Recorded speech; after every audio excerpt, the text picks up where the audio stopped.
Hello, everyone, and welcome to episode 118 of the True Crime All the Time Unsolved podcast. I'm Mike Ferguson, and with me, as always, is my partner in true crime, Mike Gibson. Gibby, how are you? I'm doing good, man.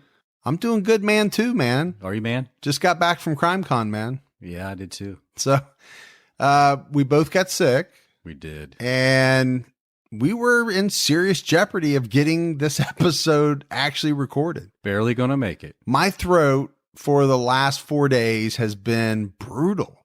Yeah, it didn't sound good. No, today it sounds better. I hope I can make it through this episode. But if it's not normal, we just appreciate everybody rolling with it. A little understanding. Because we didn't want to not put out an episode, obviously. Critical. So we had a great time at CrimeCon. We did have a good time. We met a lot of people. Some people we had met for the third time.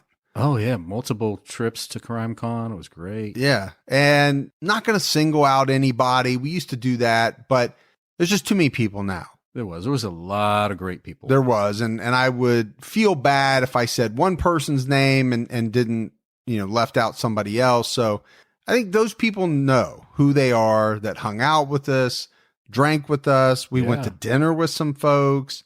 Just sat with them, whatever. Yeah. We had a meetup with the True Crime Garage guys and Generation Y. That was a lot of fun. It was a great Crime Con. They've already announced that next year it's in Orlando, early May. Disney action. And there's some talk of later in the year doing some type of Crime Con, True Crime cruise. You and your swimsuit, not good. Not good right now, but I'm not ready to let the cat out of the bag. I'm about ready to undertake a massive transformational workout / eating program. That's all I'm going to say.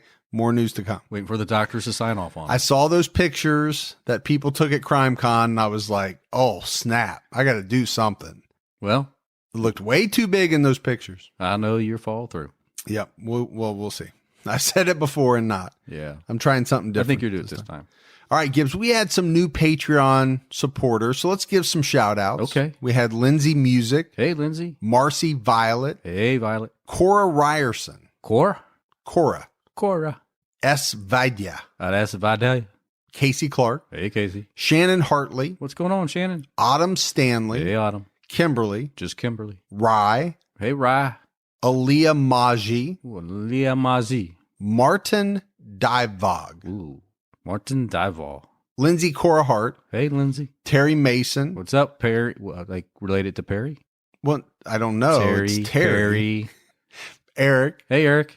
Mia Lavstad. Lavstad. Jumped out at our highest level. Thank you. Jamie Flinner. Hey, Jamie. Sarah Easter. Hey, Sarah. Sarah Spriggs. Hey, Sarah. Bridget Chang. What's up?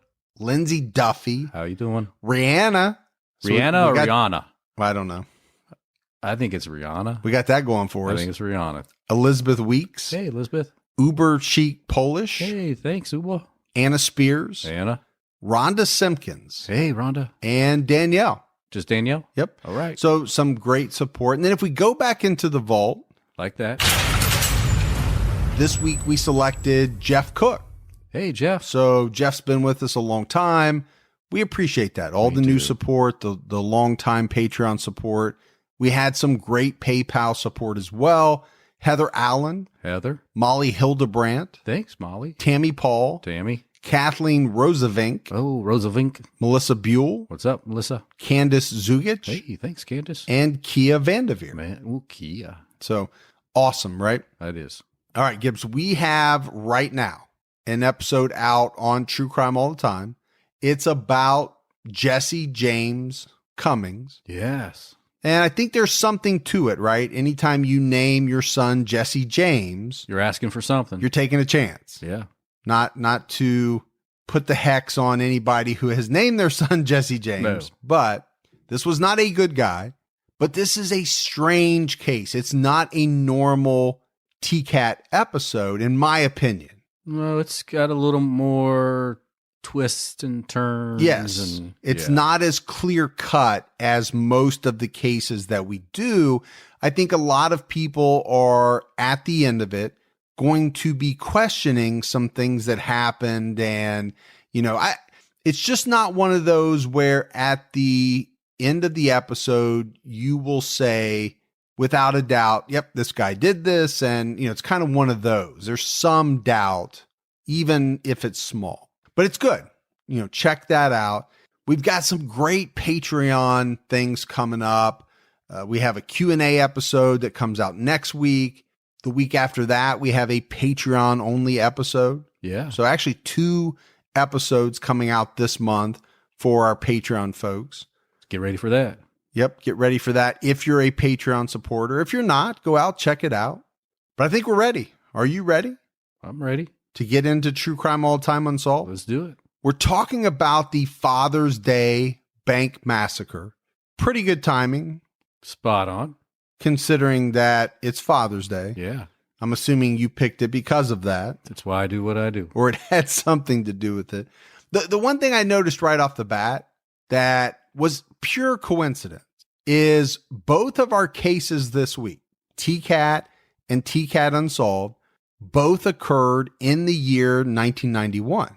It's a good year, I guess, for true crime. It was a good year. It was the year I graduated high school. That too.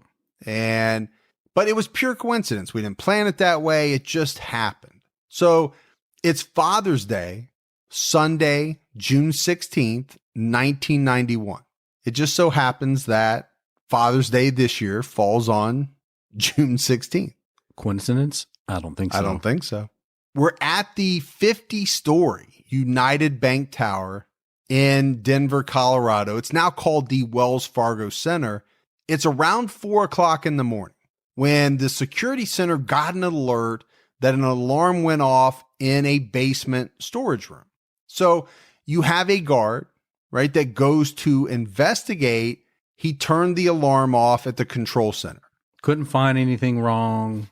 No. Looks around, turns it off, says, maybe it's the mice. Probably a glitch. Who knows? Later that morning, around 9:14 a.m., the guard control center gets a call from the security phone outside the bank on the street near a freight door elevator. The person on the phone is a man who says he is the bank's vice president, and he's demanding for them to let him in, right? Give him entry into the freight elevator on the side of the building. Which to me seems a little bizarre. It right? does. Hey, I'm the VP. I'm on the side of the building. Let me in this freight elevator. Right. So most people know that I was displaced. Yeah. At the end of last year. I was a vice president at a bank. Yep. If I were to call up and say this, they'd be like, I don't care. I don't care who you are. They wouldn't care. No. The guards do not care. They are there to do this. And this alone, if you're not doing what you're supposed to be doing, it's not like they're going to say, oh, Mr. Ferguson, it's Mr. Ferguson. Yeah. We got to let him in. We better go let him in. They'd be like, well, you just stay there all you want. At least at my place of employment, it did not work that way. I'll say that. But it is strange. So number one, I think we have to talk about what this place is. It's not a bank branch. This is, in a building. It's where they do cash processing. So they are working on Sunday where all bank branches would be closed. So you have this vice president or somebody saying they're vice president trying to get in. The guard, 33-year-old William McCullum, took the elevator up from the basement to the street level. The elevator doors open up, and that's when he's confronted by an armed gunman, forced him to ride the elevator back down to the basement, the lowest level. Once they got to the lowest level, this armed gunman killed the guard, this William McCullum, point blank. Didn't waste any time. Killed him immediately with a .38 caliber gun. Steps off the freight elevator and boom. He then dragged the body and hid it in a storage room nearby.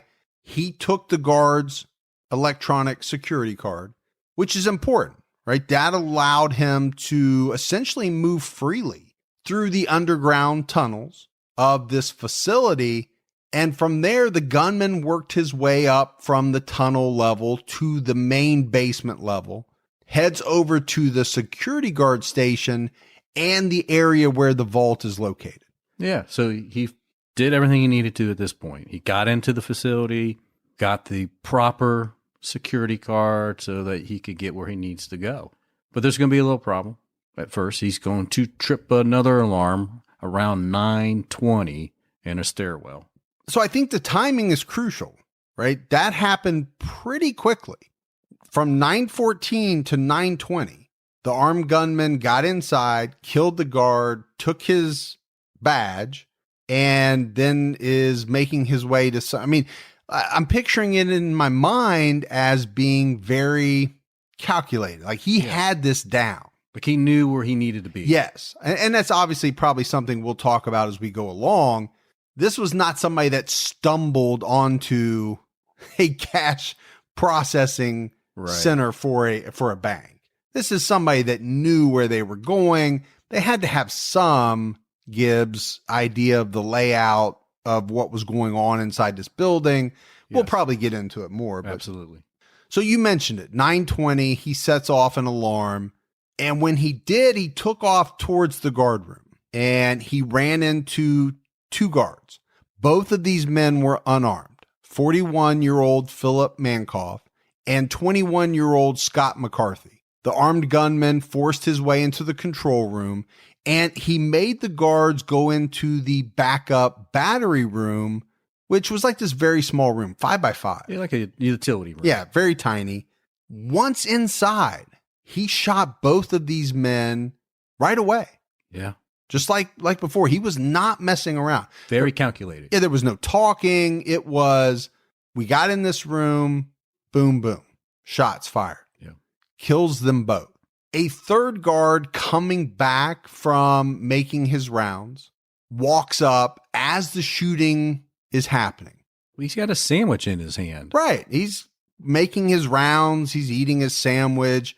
This is a guy, 21-year-old Todd Wilson. And before he has time to even turn and run away, the armed gunman shoots and kills him. Right? He's just a few feet away. I'm sure he was very startled by this gunfire. Oh, absolutely. You're in this closed off, very secure facility. You're walking around. So secure that the guards were unarmed. Yeah. And they probably don't have a care in the world because nobody can get in. We don't let anybody in. Right. There was one flaw in the system. Don't let somebody come down the freight elevator. Well, there's always a flaw in any system, and that is manual intervention. Yeah. If you have a security system, like even at my house, if I have a security system and I decide one night not to turn it on, well, that's not the fault of the security system. That's me. I messed up. Exactly. And I feel bad saying this guy messed up because he lost his life. But I think it's fair to say that he should not have let this man in. Right. So he shot and killed 4 people in the span of, what would you say, less than 10 minutes? Pretty fast. Very quickly. Yeah. And it was said that he killed all 4 using a total of 18 rounds. And what is astounding is that it was reported that all of the rounds fired, right? 18 rounds, all but one hit one of these 4 guards. Which is saying something. It is. Now, I think it's important that we talk about what kind of gun this is. We mentioned that it was a .38 caliber gun. It was called a Colt Trooper. It's a revolver that holds 6 rounds, which means that he had to have reloaded at least twice. Right. And my thought is he had to have had some type of speed clip or something. It's not easy to reload a revolver. You're not going to put each one in. Right. When he's firing 18 shots in the span of 10 minutes or whatever it is.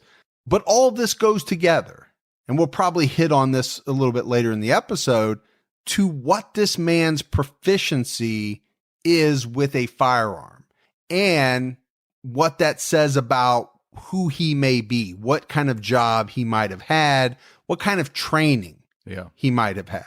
So I just kind of want to throw all that out there to, hit 17 out of 18. That's pretty good in a stressful situation. Not easy for most. No. Well, with a revolver, to reload a revolver twice in what is a fairly short amount of time, I think all that says something about who this man might possibly be.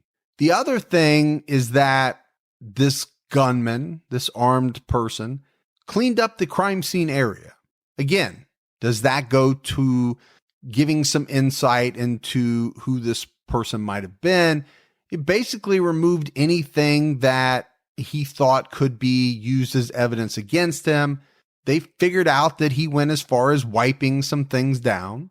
He also removed 10 videotapes, right? Security system videotapes. He removed some bank keys. He even took pages from some of the guards' books, and he took their radios. So he removed any evidence of him gaining access, everything that it took him to get up to the vault door. Everything's been erased, like he never existed. No, they know somebody was there, right? Somebody killed these people. Somebody entered. Right. But he's trying to make sure that there's no way that they know it was him. Right. Even though he's probably disguised anyway. At around 9:48 a.m., electronic records showed that the door to the vault was opened. And inside this vault, there were 6 employees of the bank. And we mentioned it, right? They were in there to process large cash deliveries, especially on this Sunday. Yeah. Well, to the point in the research, there was $2 million out on this table with, those fancy money machines that you have over there. You got one. Yeah. I mean, my table's only got $1 million on it. Yeah. But, that's the way I roll. Every time I walk in, you sitting there, counting my money. Counting your money. I think it's the same stack you run through every time. It's all one. It's Monopoly money anyway. Yeah, but it sounds cool. But $2 million, man, sitting on a table. That's got to be processed on this Sunday. Yeah. Probably just so they can be dispersed to probably branches, I guess. Probably. Yeah. I mean, I think we can make that assumption pretty easily. So the armed gunman made his way inside the vault. He had all 6 of these employees get on the floor, lie down, and cover their eyes. And he made the senior vault manager, a guy by the name of David Barranco, fill a money bag with cash from within inside the vault. He then made all the vault employees crawl into a smaller room. And this is a room that you have to go through to enter the vault. It's called the man trap. This is what they call this little room. It's kind of like that area where you get through one door, that door closes before the next door opens. Yep. And you got to make sure you can keep carrying on. Otherwise, you're stuck in between. You can't get out until the guards or police get. And a lot of bank branches now utilize that system. Sure. They're not always locked. Some of them do have both of them, or at least the inside locked. But I think they have the ability, if they thought something was going wrong, to maybe lock them both and trap somebody inside. Well, to that point, we had a building that you and I would go to occasionally that was one of the revolving doors that could lock on you. And I happened to I was locked in that for a period of time. Well, because you are very suspicious. Well, I think they thought so. So somebody hit the button saying...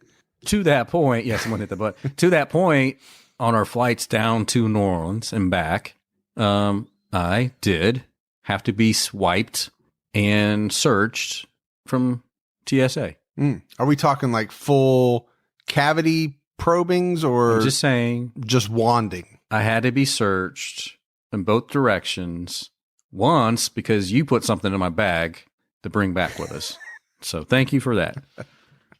I just picture Gibbs in a little room as a very big man snaps the white glove, snaps the examination glove. All right. So back to this case. He has herded these employees into this man trap room, right? Like you mentioned, it basically locks you in from the front and the back. So you can't get into the safe, but you can't leave the safe area either. The only way out is with a key. The other thing that the gunman did was, prior to leaving the scene, he collected all the spent shell casings that had been ejected from his revolver. Very smart. Yeah. And I don't want to harp on it too much, but I don't think you can overstate it. The planning, the things that he did while in the heat of the moment, which is even harder to think of all these things. They had to have been planned out and thought of in advance by taking the shell casings. Makes it very difficult to identify what gun was used to commit the murders. Yeah, because really all they have is the bullets. Yep. Per the electronic records, the gunman left the scene at 9:56 a.m. So all in, we are talking about a span of about 40 minutes or so. Fairly fast maneuvering. I would say to do all of the things that we've talked about. This guy killed 4 guards, hurted 6 others, and, picked up his shell casings, wiped down. It's a lot to do in the span of 40 minutes. Yeah. So the 6 employees, right? He didn't kill them, but they were trapped in this room called the man trap. But one of them found a broken spoon and used this piece of spoon to open the door, which is a little disconcerting that you've got this very high-tech room that's designed to trap somebody, but yet somebody opened it with a broken spoon. Yeah. Took them 20 minutes, but, eventually they like, oh, boom, pop open. I don't know. Doesn't sound too secure, but anyway. So we talk about the physical evidence, and I think you just kind of mentioned it. Really, the only thing that investigators found were the 18 bullets. Yeah. Fired, 17 of which landed into one of the 4 guards, and then one that didn't hit, so they found somewhere else. So obviously police are all over this. This is a big deal. 4 people killed, a bunch of money stolen. They have some surviving witnesses, so they're talking to these vault employees and they're asking them to describe the killer, the robber. And they all pretty much said the same thing, right? He appeared to be in his late 50s to early 60s, about 6'1", 180 pounds. He had a mustache, was wearing blue or gray slacks, a white dress shirt, a gray sports coat, and a multicolor tie. He also had on a brown fedora and mirrored sunglasses. Yeah, he had a bandage on his left cheek. So was he dressed to convey the fact that he could be a bank vice president? Yeah. Maybe. Which is a very dapper. I was going to say, robber. I never wore a fedora or mirrored sunglasses. Yeah. But the rest of it seems in line, right? Wearing a suit. If you're trying to portray yourself as this vice president of the bank, somebody important, you're going to put on an important looking outfit. Sure. Let me in now. I'm the vice president. Look at what I got on. Do you know who I am? I could have your job. That was convincing. It was, wasn't it? It never worked. I used it all the time. Never worked. Yeah. Yeah, I know you used it. So I think, as you can imagine, Gibbs, with this being essentially a bank heist, the FBI was called in. So you had the police, you had the feds working hand in hand on this. It said there was about 40 FBI agents on site and over 24 detectives. There's quite a bit of activity working the case. But investigators had some issues, right? Straight out of the gate on this one, as they were kind of stumped. Well, like I said, there was $2 million laying on the cash table. $2 million. But yet the robber walked away with just slightly less than 10% of it. So less than $200,000. Yeah, it was like $198,000. But the problem was the guy that put the money in the satchel for him said there was plenty more room. So he could have took more money, but he had the guy stop. Very curious. Yeah, I mean, so if you're going to kill 4 people, unarmed people, why not take more money? Why stop at that dollar amount? I don't that part I don't get. I don't think the police understand. Well, and I think that's why that's one of the things that kind of stumped them. With so much money there to be had, why only take this amount? They couldn't figure that part out. And I think the other part that they were kind of stumped on, why kill the 4 unarmed guards? But when you get to the vault, say, I'm not going to kill any of these people. I'm not going to kill, even though you've seen me. Right. I'm not going to kill you guys, though. You're good. I'll lock you up in here. And again, I think the fact that the guards were unarmed is important. It's not like these people had weapons. They had to be killed, right? They were unarmed. You could have herded them into a room as you did these others. And again, I don't want to get too far ahead of myself, but does it go to the fact that he didn't know the guards, but somehow maybe at some point had worked with some of these people in the vault? I mean, there's going to be a lot of things to consider when we're talking about this case. The FBI quickly profiled this suspect, and it was kind of like what we've been talking about, right? They thought this was somebody who had detailed knowledge of the bank, of its procedures. Some of the police detectives had another theory that it could have been one of their own, a policeman or some type of person in law enforcement. Sure. Because at the time, it was standard for policemen to carry a load of 18 bullets with a standard issue 38 caliber. And we know that was the gun that was used. Yep. And this was 1991. This was, I'm sure there were some police agencies that were probably carrying semi-autos, but a lot still carried revolvers back then. That's not the case today. Almost everybody carries a semi-automatic pistol. Yeah. Whether it's a Glock or a SIG or a Smith & Wesson, whatever it is. Very few agencies carry revolvers. And there's a reason. They only hold 6, most of them. Today, you can get easily 15, 16, 17, sometimes even more into these, a full-size service pistol.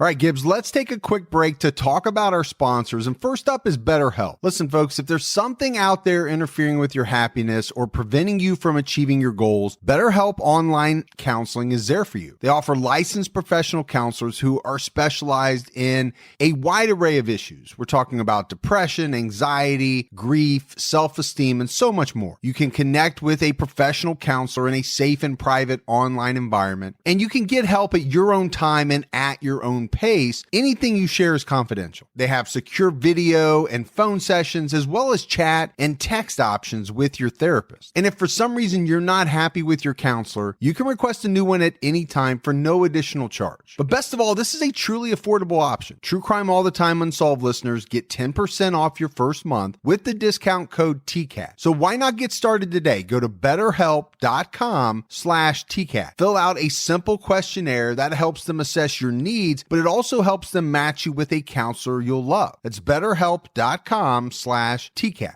And next up is Turo. Turo is the largest car sharing marketplace in the world. It's available across the US, Canada, the UK, and Germany with over 10 million users worldwide. Turo has the widest selection of cars available, so you can choose the right car for whatever occasion. And it's often at a lower cost than going through a rental car company. So whether you need a pickup truck to help you move, whether you want to get a flashy car for a weekend getaway, you can find the perfect car or truck for your next adventure on Turo. And if you're looking at new cars, book that car on Turo for a day or two. Try it out. See what it's actually like to live with. So just hop on the Turo app or website, find and book the car you want, then meet the host and they'll hand over the keys. Turo has multiple protection plans for each trip. Download the Turo app, that's Turo, on the App Store or Google Play, or visit Turo.com. Get $25 off your first trip when you sign up with the promo code TCAT at checkout. Terms apply.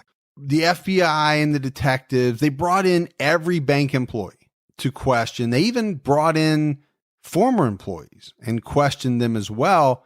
But I think very quickly, Gibbs, they thinned the suspects until they got to what was one person that they were very interested in. Yeah, I think somebody that would be a point of interest for sure. Yeah, this was a man by the name of James King. At the time, he was 55 years old. James was a former bank guard. And on top of that, he was a retired Denver police officer. He had spent 25 years on the force. When he joined the force, he was the number one recruit from his class. And he had an outstanding service record while he was with them. So he retired. And I think as a lot of police officers do, they retire. They're still pretty young, right? If you do 25 years and you start when you're 20, you're 45 years old. What are you going to do? A lot of them get jobs as security guards or, something else to stay active. and it sounds like this is what this guy did. They had records that showed he retired in 1986 and his pension was $20,000 a year. That's not a ton of money. No, that's not. It's also the other reason why some people, need to get a second job in their, after retirement. And it was in 1989 that James King took a job as a bank security guard at the very same facility that we're talking about. So this is important and most likely why he kind of rose to the top of the persons of interest list. Now, he only worked there about a year and he left the bank about 10 months prior to the robbery. But how long does it take, Gibbs, day in and day out, to get a pretty good handle on the procedures and the operations of a business? Oh, yeah. I mean, I think within 90 days, you have a pretty solid feel and understanding on how things flow. Yeah, you don't need to work there 20 years to get the rhythms and the, what the daily procedures down. Yeah. Now, the FBI is going to look into him a little bit deeper, and they're going to find out when they look at his financials that he had some issues. He filed bankruptcy the year after he retired from the police force. So financially, he was not doing well, right? Even after the bankruptcy, he continued to compile more debt. There was one report that said he had one credit card that had over $25,000 on it. That's quite a bit. I don't know how somebody gets a $25,000 limit on a $20,000 pension. I can't even get that at the table, man, when I'm trying to gamble. Exactly. Come on, give me some credit. So police are looking at all of this information, and they made the decision to arrest King on July 4th, 1991. This guy was a married father of 3 grown sons, and people that knew him were stunned by the news that he had been arrested. And it wasn't just his family, but, we're talking friends, coworkers, neighbors, and not just current neighbors, right? We're talking about neighbors that went back decades, came out and said, there's no way. No, he was a generous guy. He was a peaceful guy. He was a guy you could depend on. This is not a guy that would do something like this. His wife, Carolyn, I think she was just dumbfounded. She would not discuss it much, but, what she did say was that he was a family man. He was a good father. This guy never raised his voice. He didn't drink. He didn't smoke. The only thing that he really liked besides being a cop is playing chess and building model airplanes and ships with his sons. This is like the Leave It to Beaver dad with a small financial, issue, cash flow problem. They've got the wrong man. That's what one of his sons said.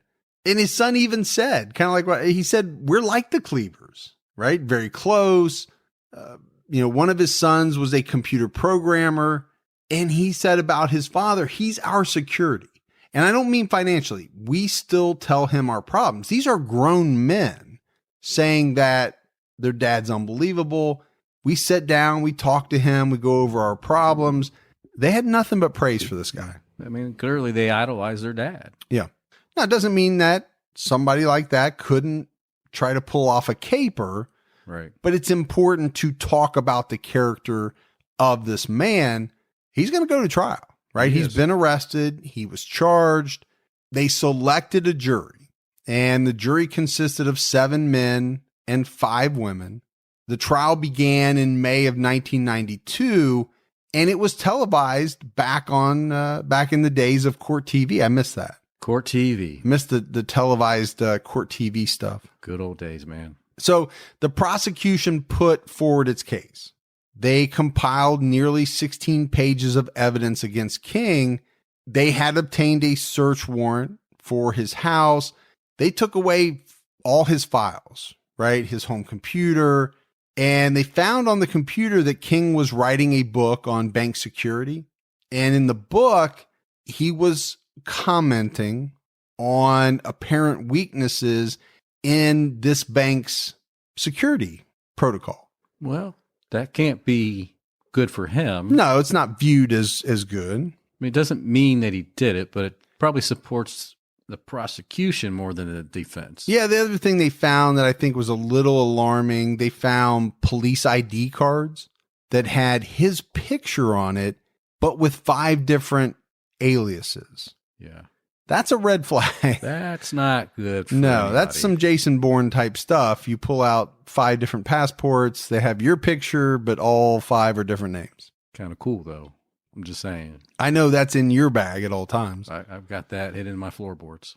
So the Denver deputy DA used eyewitness testimony and pretty much circumstantial evidence to present their case. It's not like they had, smoking gun. They didn't really have a bunch of physical evidence. No.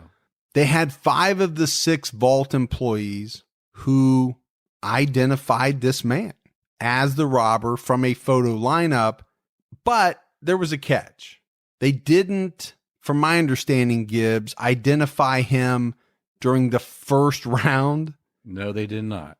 It happened during the second time that they viewed the pictures, and only after the police drew on a hat and some mirrored sunglasses. Yeah. I found that very odd. It's like, here, do you know these people? No, hold on. Let me take my magic marker here, draw a hat, sunglasses. Now, does it look like the killer? Yeah, that looks like the killer. Right, because he was wearing a fedora and sunglasses. Yeah. The prosecutor also said that James had a mole on his left cheek. And he said this is why he put a bandage on it, right, to cover it up during the robbery. The prosecutor was able to prove that James owned a .30 caliber Colt Trooper gun. Probably not hard to prove. No. Because he was a retired Denver police officer that would have been issued one. Yeah, maybe that was, I don't know if that was his actual police issued gun, but again, people back then, and he started way earlier, right? He would have been a revolver guy, most likely. So to me, not very strange that he would have some revolvers. Now, quite convenient that he actually has a Colt Trooper. Because to be honest with you, Gibbs, I'd never heard of that gun. Yeah. It's, maybe it was popular back in the day. It's not one of the Colts that I hear a lot about, right? Like a Colt Python, Colt Cobra. Those are kind of iconic Colt revolvers. So you're right. And it was convenient that he did have that gun. Or, like we said, did have, because when they wanted to retrieve the gun, James said, I don't have it anymore. I disposed of it because it had a cracked cylinder. And these are the things in these cases that drive me nuts, because you can look at it and say, God, is that a coincidence that he owned it and just happened to give it away? But technically it could be. Sure.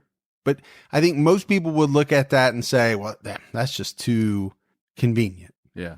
So I think the prosecution tried to hammer home to the jury, right? Make their case by stating James worked at the bank. He was a guard. He knew the systems. He knew the schedules, all the timings of how, when everything happened. They also pointed out that the suspect had a mustache. James had a mustache, but apparently shaved it just days after the crime, even though he had had one for years. Yeah, you know, he's one of those police officers that probably had it from his rookie days until he decided to shave it off just after this. So again, all circumstantial. Sure. But none of this is looking good for this guy. No, it doesn't look good at all. Doesn't mean anything besides the fact it's just in the jury's heads. Right. James also had rented a large safety deposit box shortly after the robbery. Why would you do that in the jury's head?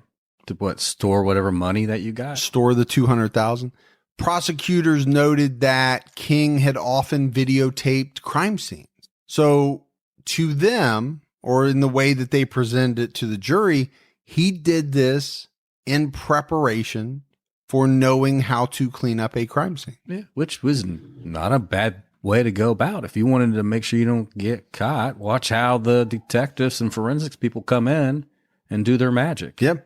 And then they tried to dent his alibi, right, by saying it didn't add up. So what King told police was that on the morning of the robbery, he went to the Capitol Hill Community Center to play chess with the Denver Chess Club. Yeah. And I know you like to play chess a lot too with the Dayton Chess Club. I'm actually the king of the, no, not the king, the president of the Dayton Chess Club.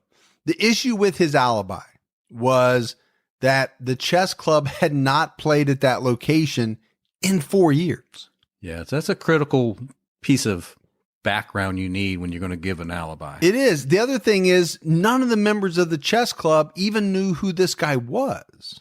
And the staff at the community center, they didn't recognize this guy at all. Didn't recall him coming in, asking about a chess club. Yeah, where's the chess group at? I'm here for my tournament. Nobody knew who this guy was as it relates to the alibi he gave.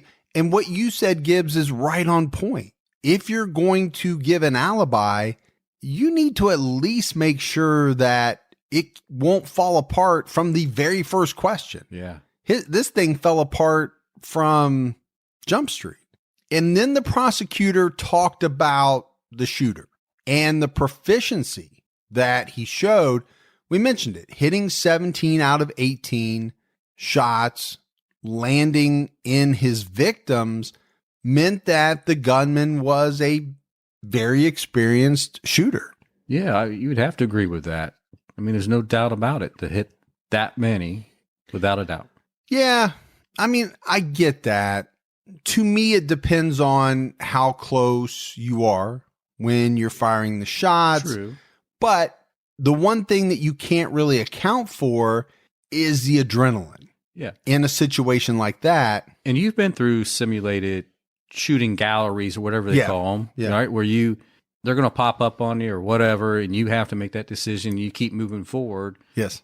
It's not an easy thing to do. No, it's not. It's easy to go to the range and set up a target and just plink. Right. What becomes very tough is where you're in an environment where stimuli is introduced. Mm-hmm. Like you mentioned, pop-up targets. The pop-up is either a bad guy or a good guy, and you have to make split-second decisions. It affects it affects your accuracy. It affects everything. So, but they made a big deal out of this, right? 17 out of 18. They thought, okay, who could pull this off? Maybe a policeman that had 25 years experience handling and shooting revolvers. Now, the crime lab determined that the bullets were made up of 5 different manufacturers' brands. So the gunman loaded his gun with a variety of different type of bullets or, manufacturers. The prosecution tried to point to the old practice that the Denver police used at target ranges. And this is where they would put spare rounds in a community bucket, and they thought this is where King must have gotten his ammo from. Yeah. Right? The bucket at the range, he just reached in and grabbed a bunch of different bullets, and it happened to be 5 different brands. Which makes good sense. I think it all makes sense, but at the same time, I think none of it says you're guilty. That's the problem I have with these type of circumstantial cases. You can sit there and say, wow, all of this stuff points to the fact that he could have done this.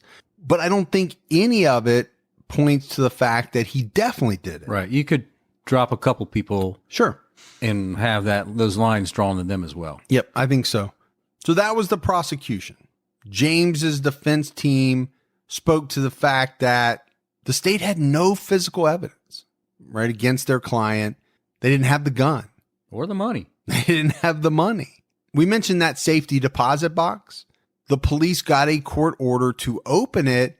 There was nothing in it. Nothing illegal. Nothing related to this crime. No $190-some thousand.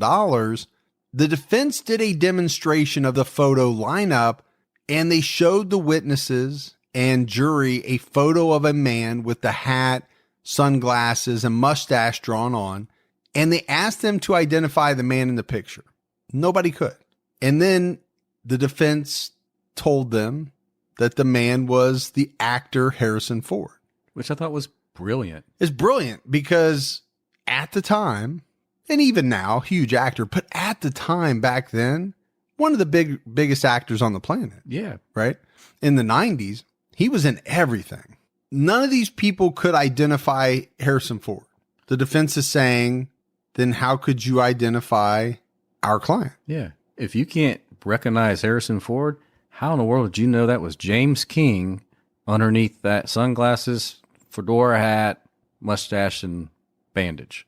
And the defense tried to introduce some reasonable doubt in the form of that early morning 4 a.m. alarm that went off at the bank, essentially saying, Gibbs, that this pointed to a potential accomplice in the heist, which, again, would have thrown some reasonable doubt on the fact that James King did this by himself.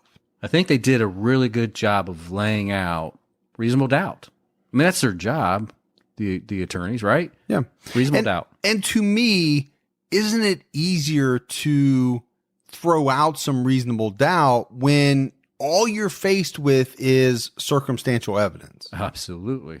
I think a lot of times very hard to cast reasonable doubt on some of the extremely scientific physical evidence where they say, 1 in, 18 trillion people right could have this hair, or, take your pick. Right. That's pretty hard to refute. But some of this other stuff, picking them out of a lineup, the fact that he was a retired policeman, I think you can argue some of that stuff all day long. Sure. And the jury's going to sit there. They're going to hear both sides. And it really then is up to the jury in how they digest all of this information. Do they side with the prosecution and say, there's too much smoke here, right? There has to be fire. Yeah. Because there's too many things that circumstantially are pointing to this guy. Or they sit and they say, the defense brought up some great arguments. Could it be him? Sure. But could it also be 1,000 other people? Yeah. And the defense is getting ready to drop a big witness bomb on the prosecution. So this witness comes in the form of a guy by the name of James Prado. He was the former head of bank security at this bank. He was really the defense's top witness. Prado testified that because of security changes in the bank that occurred after James King no longer worked there, anyone that was not familiar with the changes, which would have included James King, would have been caught in a security trap when they tried to leave the bank. This was huge. Like you said, it was kind of a bombshell. Sure. So he's basically saying, we instituted all of these things at this time. This was a time after which James King no longer worked there. So all the inside knowledge that he had was pointless. It didn't include this major change. James Prado's opinion was that the suspect had to be someone with this specific knowledge gained after the new system was installed. And again, I go back to, what is the jury thinking? If you're on the jury, that has to be a Perry Mason type of moment, because my thought, Gibbs, is up until that point, a lot of things not looking good for James King. But probably one of the big things is that, he worked there. He knew the inner workings. We mentioned it. He knew the procedures and the schedules. Now you've got this guy, bigwig at the bank, head of security, saying, no, he didn't know, because we changed it all. We made these, big time changes. So if it was him, whatever he thought he knew wouldn't have allowed him to pull this off. The defense had something else that I think was pretty big and probably loomed large in the minds of the jury. And it was that the police had a confession to the crime by a man named Dewey Calvin Baker. Baker had confessed that he was the gunman, murderer, robber, but he later recanted his confession. The interesting thing about Dewey was that he was arrested for armed robbery in California years later for specifically robbing banks And post offices. But the defense didn't stop there. They actually introduced a suspect of their own. It was a former security guard named Paul Yoakum.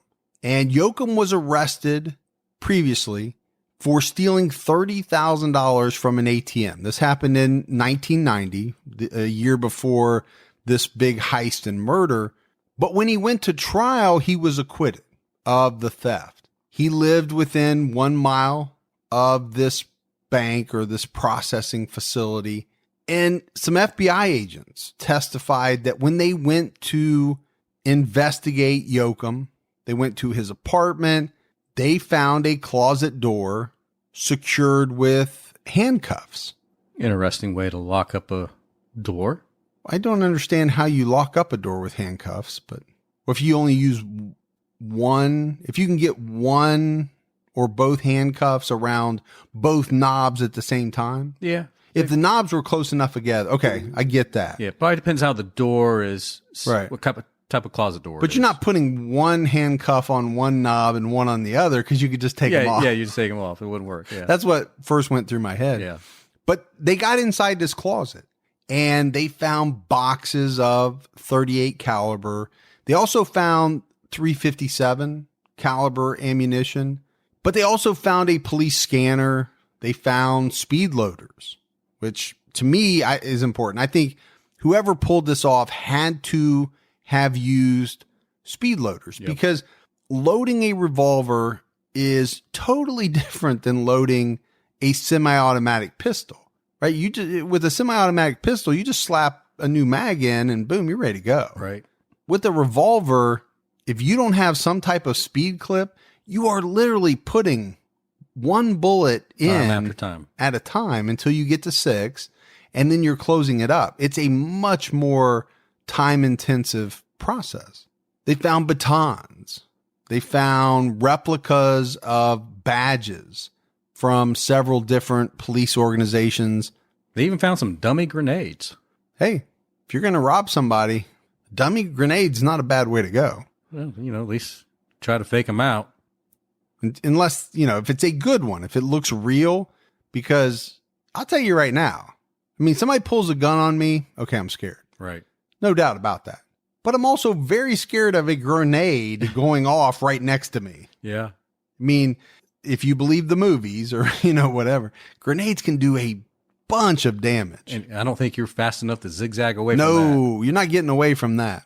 There are plenty of people that get shot and let's say the bullet goes through, doesn't hit like any vital organs. Right. It's not great, but they can patch you up and you will live. Sure. I think if a grenade goes off right next to you, your chances of survival probably go down exponentially. Yeah, it can't be good. No, there's just a ton of like fragments and it all gets stuck in there. Yeah. And just causes all this damage. The other thing though with Yoakum is that he had no alibi, right? For the time that this robbery took place. But that's really all that happened with this Yoakum guy. They really didn't go much further with it. He was probably some type of person of interest, but in the end, it didn't really matter much. He passed away in 92. Yeah, so not a lot of time, right? This happened in 91. They found out who this guy was, but by 1992, he had died. But it's good enough for the defense to bring it up and say, hey, look, they've had the wrong guy all the time. It could have been this guy. He's gone, but... Well, that's reasonable doubt. Sure. Right? That's where it comes in. You are trying to throw everything you can at the jury to say, but what about this? Why couldn't it have been this? And if it could have been, isn't that by definition some form of reasonable doubt? Absolutely. But again, that's where to me, it really, it lies so heavily with the jury that's picked. What their thinking is, and you can get somebody on there that understands reasonable doubt, doesn't view it as reasonable doubt. It's very subjective. And that's why I always say I would just rather not take my chances in front of a jury. I'm going to try not to do anything that's going to land me in that position. And then I think the last thing that the defense brought up, or one of the last things, was James King's neighbor said that he saw James mowing his yard that morning. He said hi to him. I guess he even told him to have a happy Father's Day. So this is at the time, right? 9, whatever. Right. Not between 9 and 10, where he is supposedly at this bank processing facility, shooting people and hurting them into rooms and stealing money. His neighbor is saying, "Hey, good morning. Hey, James, have a good Father's Day." Right. So the prosecution and the defense, they rest. And took, a couple of days, but the jury ultimately acquitted James King of all charges. But that wasn't the end, right, for James King. I think the FBI, the police, they still felt he did it. They weren't going to let him go that easily. No, they were going to keep a pretty good faithful eye on him. Yeah, so for many years after the trial, I don't want to say they surveilled him, but they were keeping a pretty close tab on him, I think. I believe, Gibbs, they were hoping that he would slip up. He would buy, a fur coat. He would buy a Cadillac like they did in Goodfellas. Right, yeah. Something was going to say to them, "Oh, wow, okay, now all of a sudden, where'd you get all this money?" Right. But nothing like that happened. No, to the point, his son said his dad hardly ever left the home after the trial. Well, would you? I'd be scared to do anything. I guess he lived almost like as if he was a hermit. He lived in his small house. He built his model trains and planes and things like that. And all of his boys, right, have said that they've never seen any semblance of this almost $200,000. Yeah, you would think in a time frame they would see some type of, hey, like you said, mom and dad are eating pretty good. Right. Where they're having lobsters flown in from Maine. Yeah. They're not seeing that. No, they didn't see any of that. I think this was horrible for this guy if he didn't do it. Right. He was extremely shaken. Yeah, it had an impact on him. Huge. Yeah. And not very negative. Yeah, mentally, for sure. Mm-hmm. He didn't trust people after that. I think he could tell that people were looking at him. They were being untrusting of him, people that before had been nothing but trusting. Well, sure. You're the police officer that we all know. We can trust you. And now you got away with murder. Yeah. Is probably what he's thinking. His wife stayed by his side the whole time. Ultimately, she passed away in 2009. And then James King passed away in 2013 at age 77 at his home in Golden, Colorado. Yeah. Without a bag of 200,000 laying anywhere. Yeah. So to me, that's the key, right? You can hide some things. We can all hide things, and most of us probably do hide something. But when you die, people are going to find your stuff. Sure they will. That's why I tell you, if anything happens to me, erase my browser history. You know where the key to my security thing is. Clear all that out. Burn it. Right. You and I each have a I plan. tell you to make sure you get all those magazines underneath my mattress. Yeah. That's it. That's the only thing you care about. That's it. Don't let my mom find them. But, it is one of those things. I do think once you pass away, unless you've paid for some type of security, not security, but like a rental place, right, in perpetuity, or for 20 years, you prepaid it. Well, that perpetuity. He's going to say perpetuity. That's probably is not the right word to use, but it's funny because you try to use it again. Yeah. Somebody's going to find that. They're going to find that stuff. But this was such an interesting case for me because, number one, it's still unsolved. Did James King have anything to do with it? I don't know. I don't know the answer. There was a lot of strange circumstantial evidence that pointed to the fact that he was kind of a little, not maybe as Leave It to Beaver as people thought he was. Maybe. Yeah. Again, why did he have a bunch of different IDs with 5 aliases and all, What was that all about? Yeah. What was that all about? But that's not what's important. What's important is, did he kill these people? Yeah. Did he rob this place? And that's what bugs me about this case.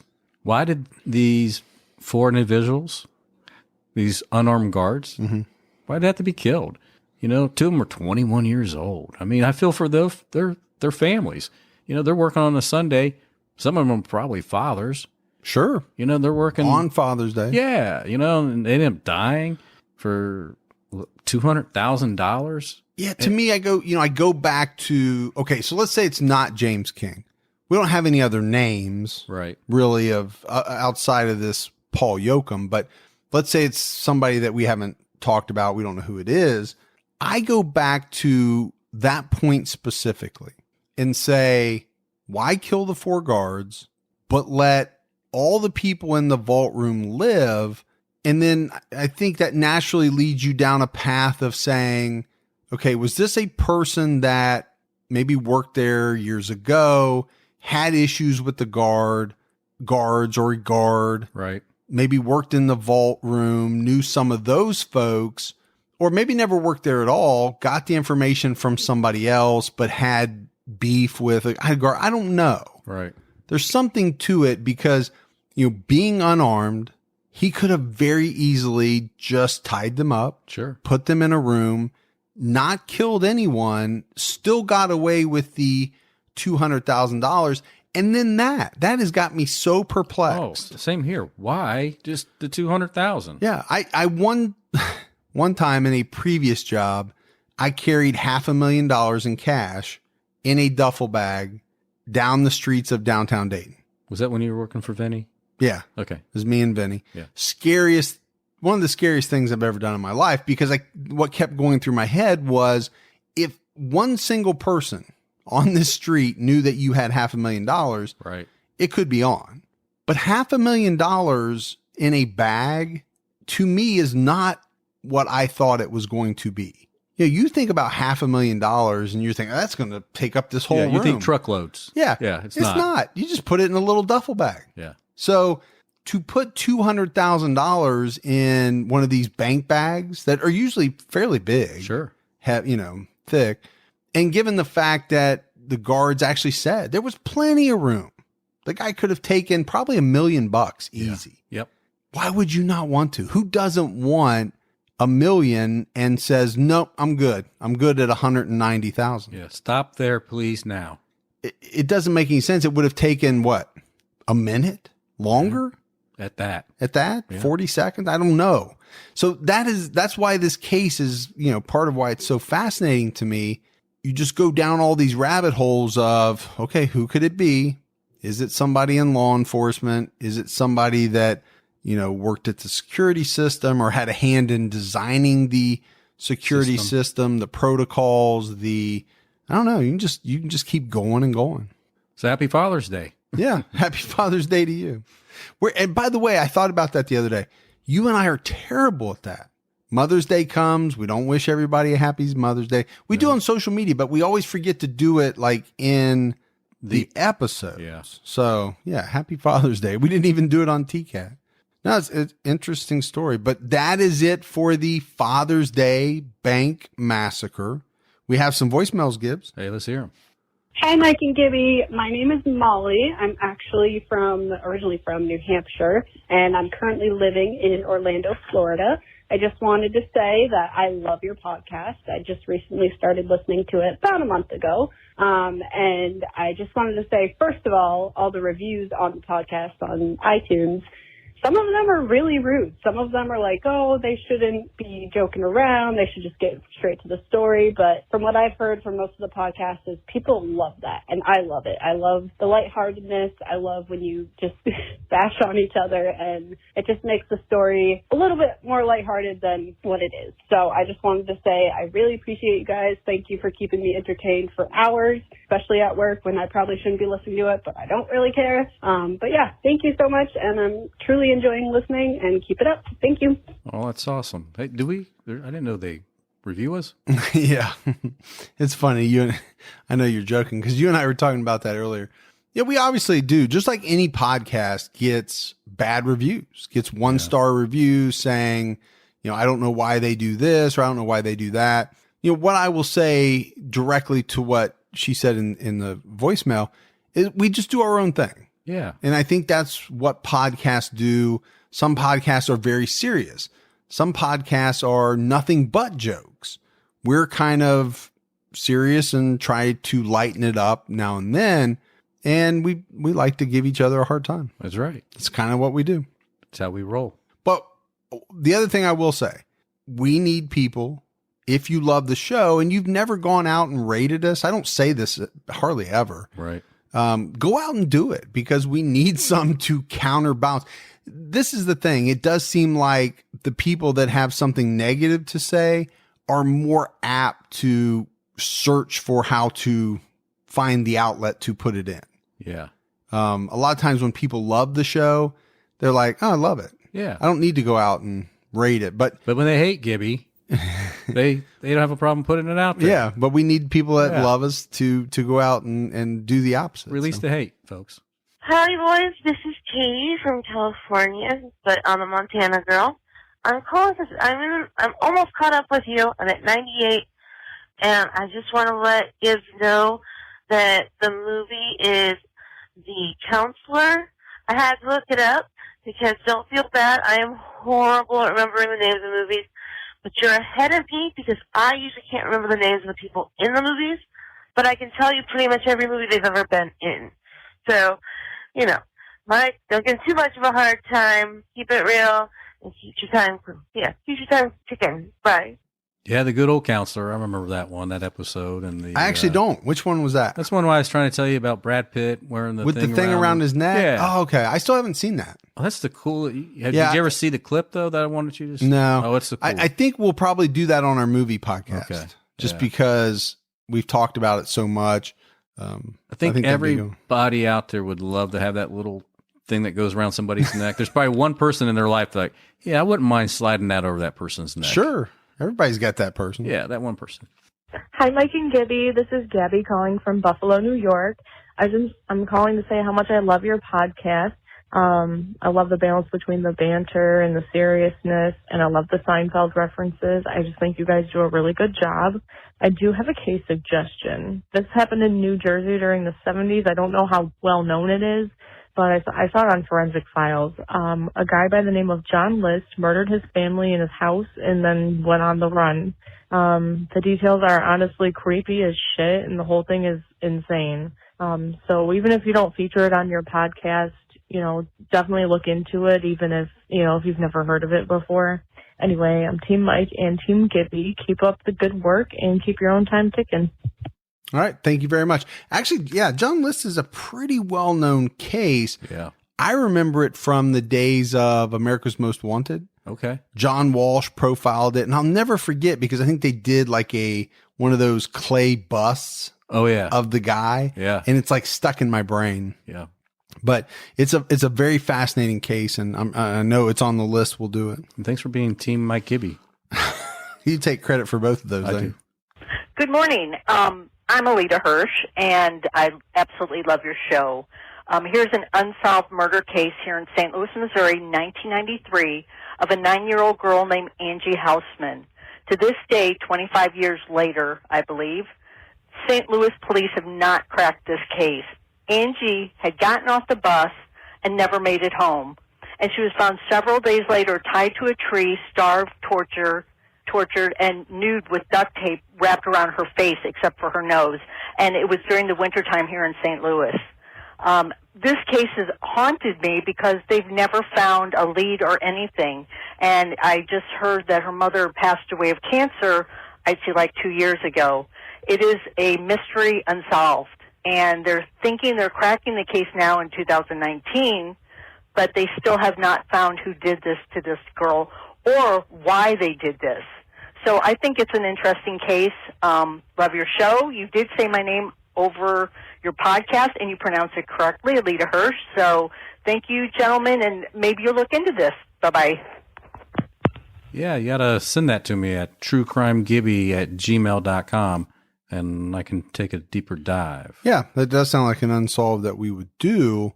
I remember Alita, and I'm glad we got her name right. I'm always glad on the pronunciations. We get so many wrong. Yes, you do. That it's nice to get some right. Hi, Mike and Gibby. This is Zoe Maxwell calling just outside of Texas. I just want to call and say, hey, y'all are amazing. I just got done listening to the Darden family murders on True Crime All the Time Unsolved. And oh my stars. Like, oh my stars. I can't. And I'm listening to him at night alone. And now. Anyway, thank you so much for doing the show. Y'all are doing so good. And I'm looking forward to every single episode. Thanks, y'all. Sweet. Love that accent. Yeah. Going back to the Bernie episode, I wonder which accent, what region that's from. That's from? That's all. Every time I think of Texas now, it's all I can think about is that guy in the Bernie movie talking about, okay, this section, this region. Cracks me up. Stuck in your head, man. But that's it, Gibbs. That is it for another episode of True Crime All the Time Unsolved. So for Mike and Gibby, stay safe and keep your own time ticking.